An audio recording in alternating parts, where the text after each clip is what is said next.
Rocky Mountain National Park, Colorado. July 2025. The Miller family from Denver decided it was time for a real adventure. Jason, 38, a high school teacher. His wife Laura, 36, a nurse. Their kids, 12-year-old Riley and 8-year-old Emma. They wanted one last big trip before school started. They chose the popular Shadow Ridge Trail, a 14-mile loop known for its beautiful views and easy campsites. Thousands of families hike it every year. They arrived at the trailhead at 7:30 a.m. The sun was shining. Park rangers waved and smiled. Jason checked the weather app. Clear skies for 5 days. Perfect. Laura took a selfie at the trail sign, Miller Family Adventure 2025. The girls were excited, jumping around with their new hiking boots. They planned to camp at Crystal Lake on night 3, then loop back. Everything felt right. The pine trees smelled fresh. The air was crisp. Other hikers greeted them with friendly nods. But as they started walking, an old ranger with tired eyes looked at them a little too long. He quietly said, "Stay on the marked trail. And if you hear whispering, don't answer." They laughed it off as weird old man talk. By sunset, they had set up camp at their first site. The girls roasted marshmallows. Jason and Laura watched the stars appear. It was exactly the kind of memory they wanted to create. At 2:47 a.m., Laura woke up. She heard soft whispering outside the tent. It sounded like children laughing. She thought it was just Riley and Emma talking in their sleep. She closed her eyes again. She had no idea this would be the last normal night of their lives. The second day went perfectly. They hiked 6 miles, saw waterfalls, and laughed the whole way. But that night at the second campsite, things changed. Emma woke up crying at 3:11 am, saying a tall man without a face was standing behind their tent. Jason checked outside. Nothing. Just trees and darkness. The next morning, Riley found strange barefoot footprints circling their tent. The prints were human but too long and narrow. No shoes. Laura noticed their compass was spinning slowly even when they weren't moving. Jason joked it was cheap Chinese quality. While packing up, they met another hiker, an old man with a long beard. He looked at their map and said, "You're on the old trail. The rangers don't mark this part anymore. Too many people don't come back."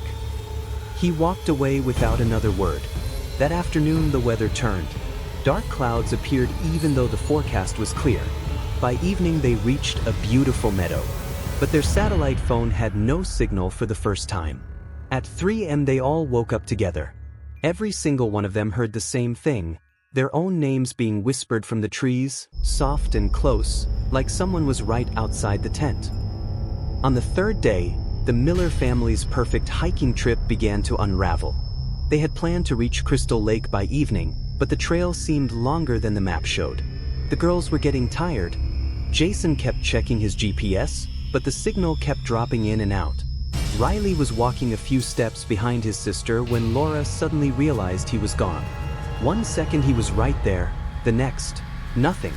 They screamed his name until their throats hurt. The forest swallowed their voices. No echo, no answer. For 47 terrifying minutes they searched in circles. Laura was crying. Jason was trying not to panic. Then, just as suddenly as he disappeared, Riley walked out from between 2 trees. His face was pale and confused. His clothes were covered in dirt and pine needles.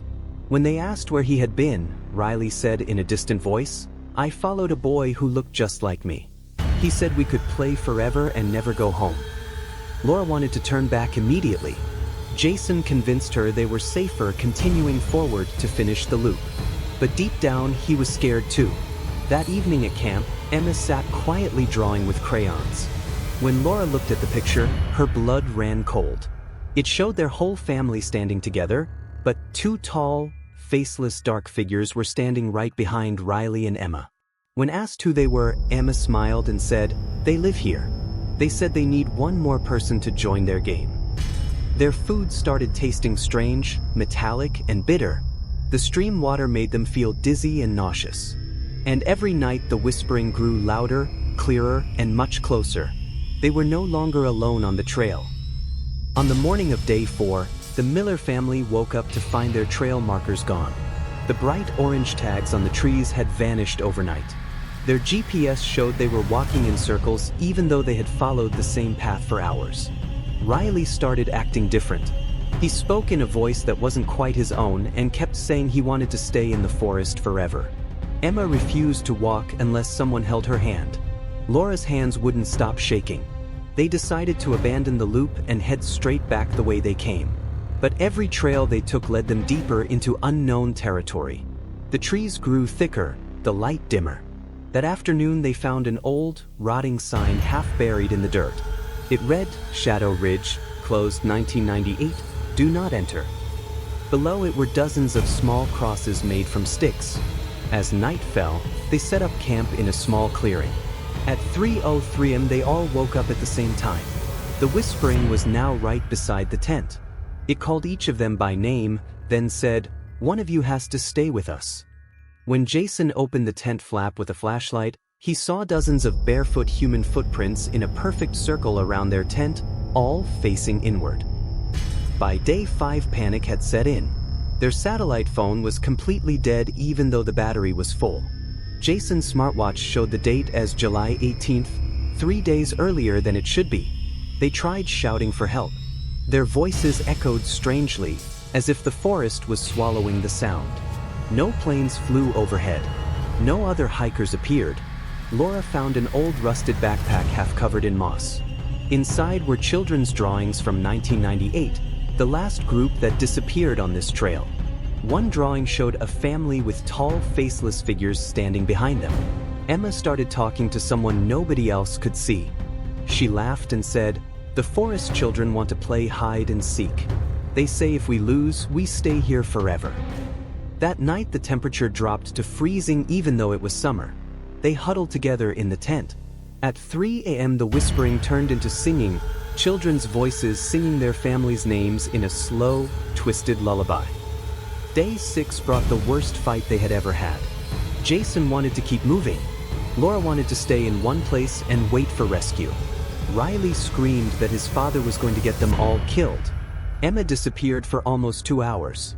When she returned, her clothes were wet even though it hadn't rained. She smiled strangely and said, "I went swimming with the other kids at the lake.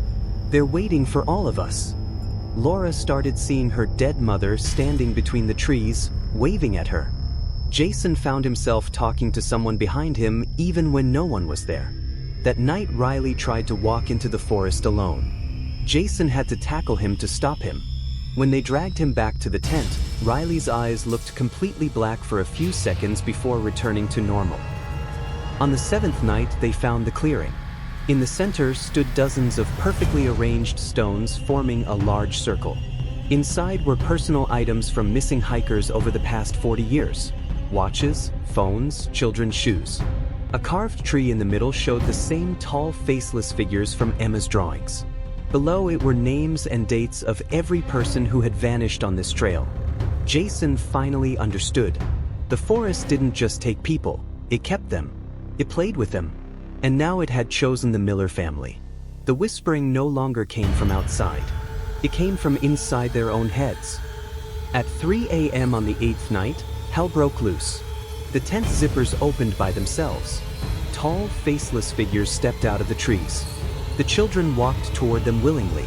Jason and Laura fought desperately to pull Riley and Emma back. The forest itself seemed to move, branches grabbing at their clothes, roots tripping them.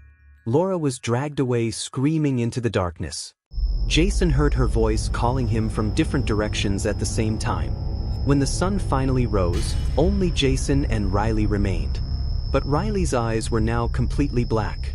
Jason carried Riley for 2 days straight, barely sleeping. The boy never spoke, only smiled. On the 10th morning they finally reached a road. A park ranger truck appeared. Jason cried with relief. The ranger helped them into the truck and said, "You're safe now."